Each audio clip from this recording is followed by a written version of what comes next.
একটু ঘুর ঘুর করতাম আর কি, যেন নজরে পড়ে আর কি, যেন জিজ্ঞেস করে খেতে লাগবে। করতেন কিনা আপনারা?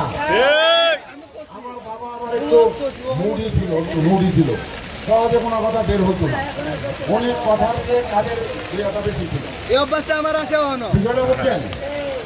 আমার মনে হয় এই যে 11 দিন 12 দিন যাবৎ আছে, মনে হয় টানা হচ্ছে। এটা নিয়ে তো আমাদের কোনো বিপদ নাই, উনি আমাদের অভিভাবক, এটা নিয়ে তো বিমত নেই। তা আমার যেটা মনে হয়, আমার বাবা ছোটবেলায় এরকম ছিল, সমাজে কোনো কিছু বলতো না।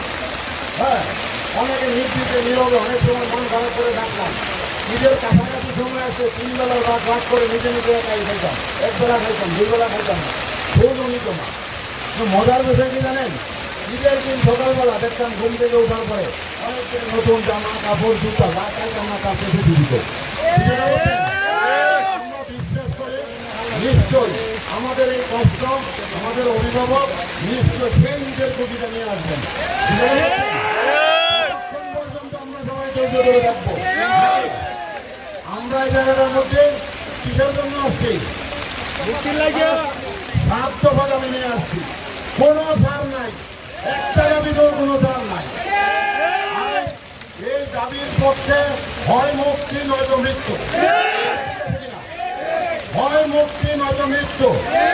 প্রথম দিকে যখন বলতাম অনেকে হাসত বা বিশ্বাস করতো না, সেই কথাগুলি আজকে একদম হৃদয় থেকে প্রত্যেকে আসতেছে। ভাই তো হাত দিয়ে দেখান, প্রত্যেকে আসতেছে। আমি জানি সরকার হাতি বলেছেন, তারপরে হাত দিয়ে দেখান, প্রত্যেকে আসতেছে কথাটা। ভোটটা আবার ভাঙা হইলেন না, আস্তে আস্তে বলেন।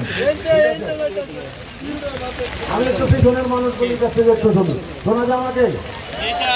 আসেন তো আরামে, একটু সামনের দিকে তাকান, তাকায় দেখেন কিভাবে বুঝতেছে।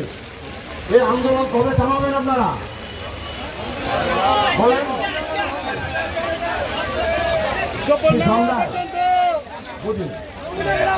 ও আমি ভাবছি সন্ধ্যায়, এখন বলতে সাধ্য ভাগাবি আদায় হওয়ার পরে, বুঝছেন? ঠিক আছে কিনা? আচ্ছা, যাই হোক, সবাই আমরা আমাদের যে লক্ষ্য, যে স্বপ্ন, সেই স্বপ্ন না হওয়া পর্যন্ত আমরা আমাদের অবস্থানে অনড় আছি, অনড় থাকবো এবং থাকবো। ধন্যবাদ সবাইকে। বৃষ্টির মধ্যে এখন আমাদের আজকের দিনের প্রেস ব্রিফিং করবেন আমাদের জুনিয়র,